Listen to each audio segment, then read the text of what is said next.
since retaking the White House. He's announced a 25% tariff on all cars. The US president claimed the measures would spur growth in the US car industry. You thought Trump's 25% auto tariffs would revive American manufacturing, didn't you? The promise was bold. Force companies like Toyota, Honda, and Hyundai to build cars in the US, hire American workers, and breathe life back into factory towns. But in 2025, the reality is a gut punch. 2 million cars, 12% of the U.S. market, won't be sold this year, not because of part shortages or lack of demand, but because everyday Americans can't afford them. Trump's America First tariffs didn't bring jobs home. They sent automakers packing, jacked up prices, and left workers and consumers to pick up the pieces. The logic behind the tariffs seems simple. Slap a 25% tax on vehicles built outside the U.S., and automakers would rush to open factories stateside. Instead, companies like Toyota and Honda didn't blink. They shifted production to Mexico. Hyundai, Kia, and Nissan followed suit, breaking ground on new plants south of the border. Why? Mexico offers cheap labor, stable trade agreements like the USMCA, and freedom from the U.S.'s unpredictable policy swings. According to a 2024 Bloomberg report, automakers invested $6.9 billion in Mexican factories last year alone, while U.S. plant expansion stalled. The tariffs meant to protect American workers are driving jobs away. The real pain, though, hits American consumers. That SUV you've been eyeing? Add $3,000 to $12,000 to the sticker price, thanks to tariffs on vehicles and parts like engines, transmissions, and even bolts. In 2019, the average new car cost $34,000 per Edmunds. Today, it's $48,000, a 41% jump in 6 years, fueled by tariffs and inflation. Toyota claims it's absorbing some costs for now, but that's a temporary fix. With tariffs hiking the price of raw materials and components, those costs will soon land in your driveway. The average monthly car payment has already hit $784, with loan interest rates at 7%, the highest since 2008, according to Edmunds. Automakers are caught in a policy roller coaster. One day, tariffs are enforced. The next, they're delayed or tweaked.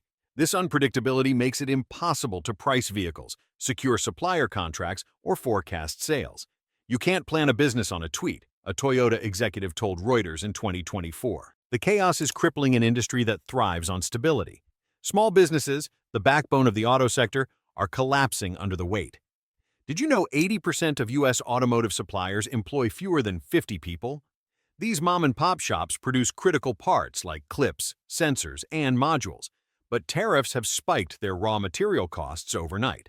A 2023 Motor and Equipment Manufacturers Association report found that 30% of small suppliers faced layoffs or reduced hours due to rising import costs. Some have shuttered entirely. When one supplier fails, the whole production line grinds to a halt. No parts, no cars, no sales, no jobs. The numbers paint a grim picture. 2 million unsold cars, as projected by Cox Automotive, represent a $96 billion hit to the economy. Up to 50,000 auto jobs are at risk, per a 2024 Center for Automotive Research estimate.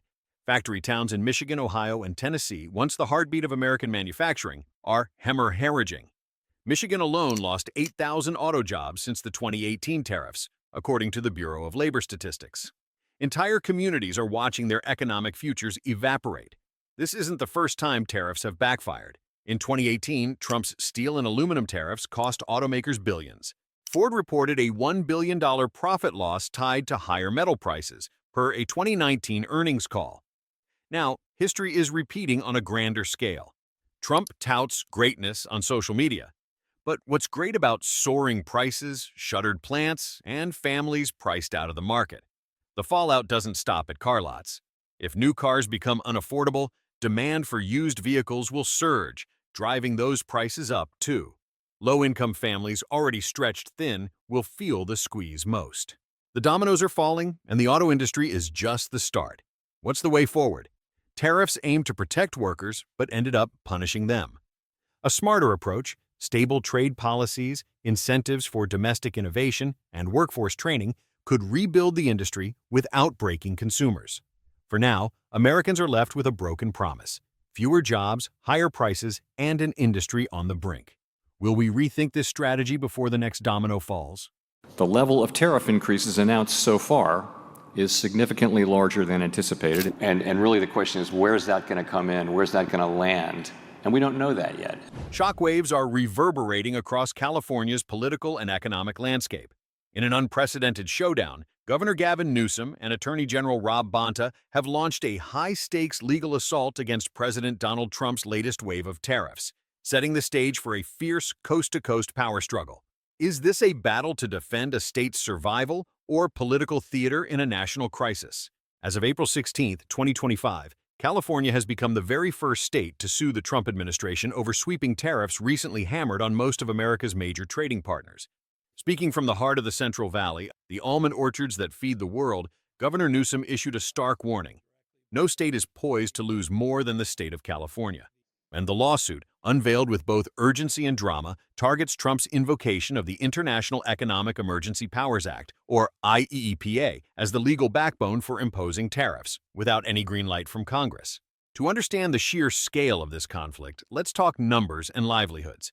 California is an economic juggernaut with nearly $675 billion in two-way trade in the last year alone. Its top trading partners, Mexico, Canada, and China, represent critical lifelines for local businesses and farms. According to Newsom, 43% of California's almonds, pistachios, and dairy products are export-dependent. And this storm of tariffs isn't just paperwork, it's an existential threat. The governor didn't mince words. President Trump's unlawful tariffs are wreaking chaos on California families, businesses, and our economy, driving up prices and threatening jobs. So what exactly is California up against? Since early April 2025, President Trump has deployed the IEEPA to roll out a baseline 10% tariff on all imported goods, cranked up taxes on imports from Mexico, Canada, and China, and hit autos and aluminum with even steeper levies. These actions have set industries on edge and pushed prices higher for everyday consumers. Polling tells a story of national unease. A CBS survey finds that 58% of Americans oppose these tariffs. Yet the White House remains defiant, with spokesman Kush Desai firing back, "Instead of focusing on California's rampant crime, Gavin Newsom is spending his time trying to block President Trump's historic efforts." Key to the lawsuit is the argument over the limits of presidential power.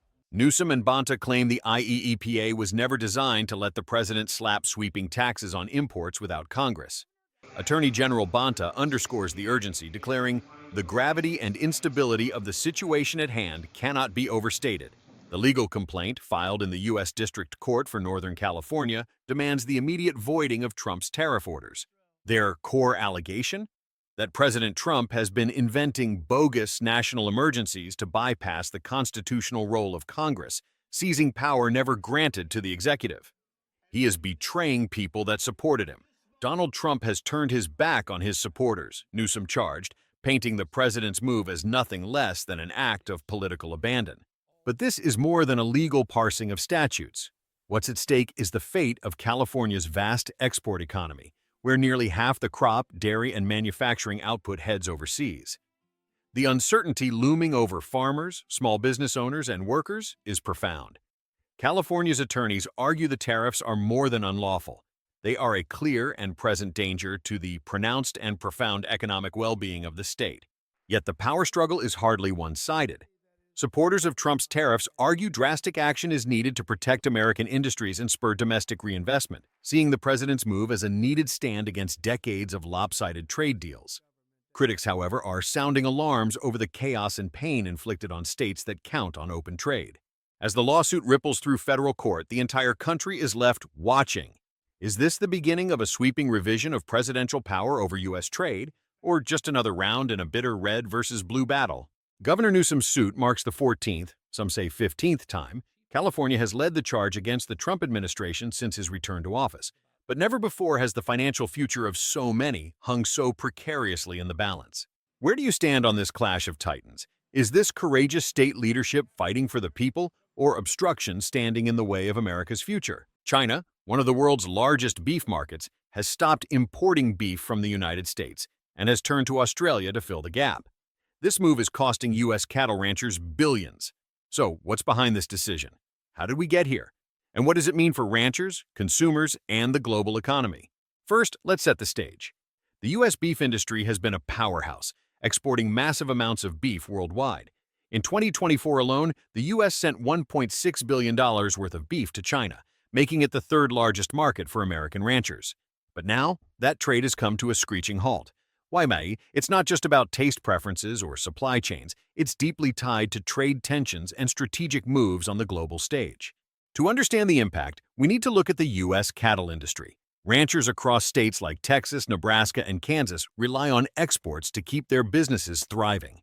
China's demand for high-quality, grain-fed beef has been a lifeline, especially as domestic beef prices face pressure from inflation and supply chain issues.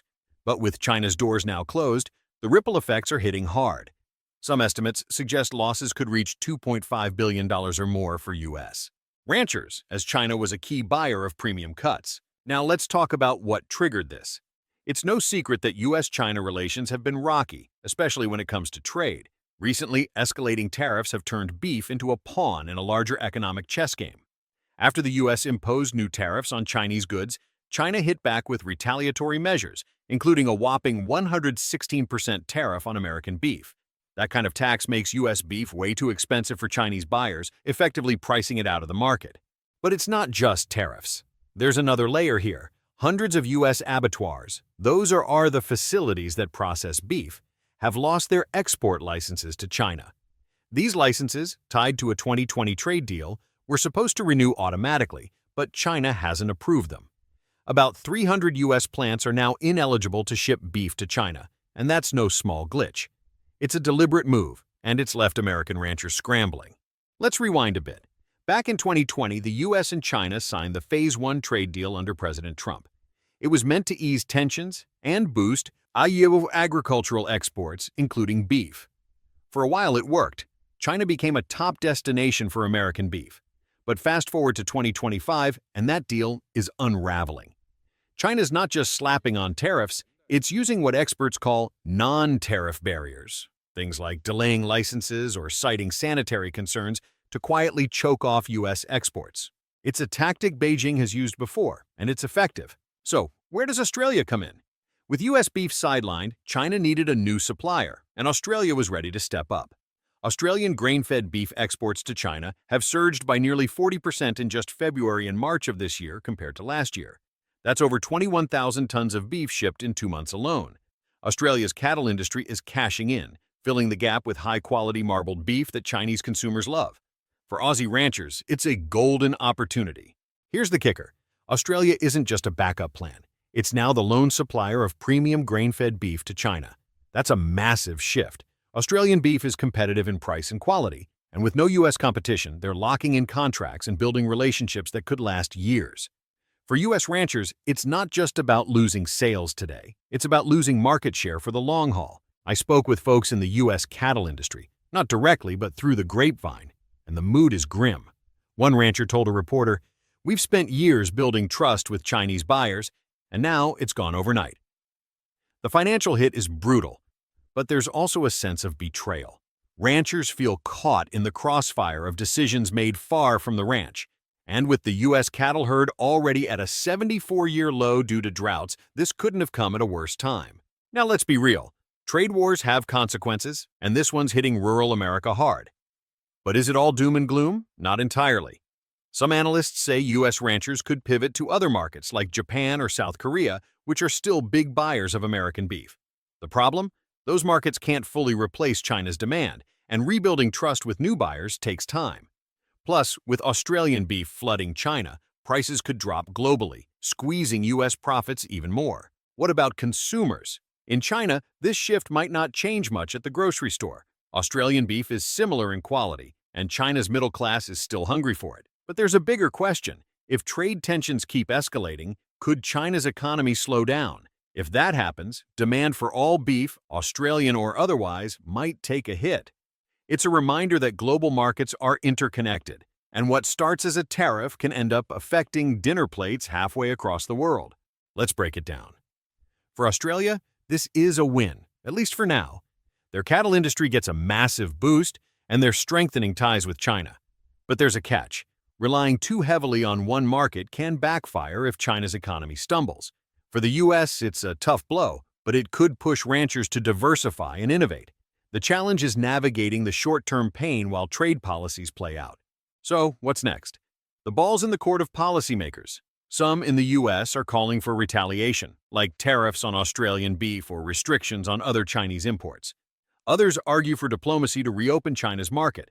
On the flip side, China's playing hardball, showing it can flex its muscle without firing a shot.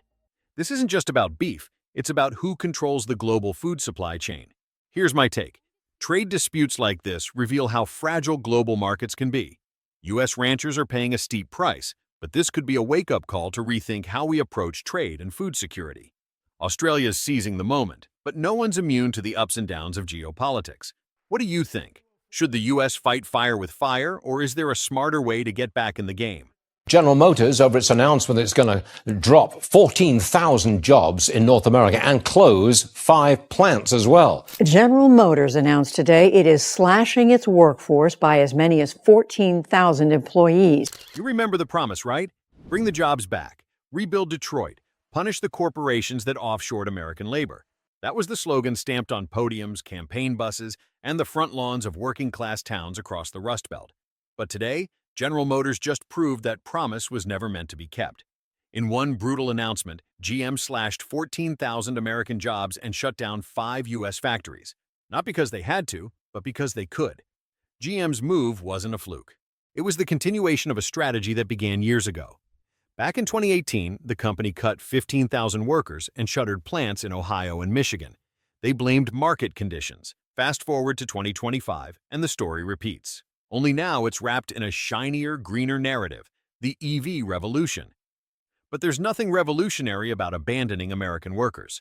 While politicians tout electric vehicles as a pathway to national renewal, GM is using them as a passport out of the country. Take a look at the numbers. GM has invested over $6 billion in EV production, but not here.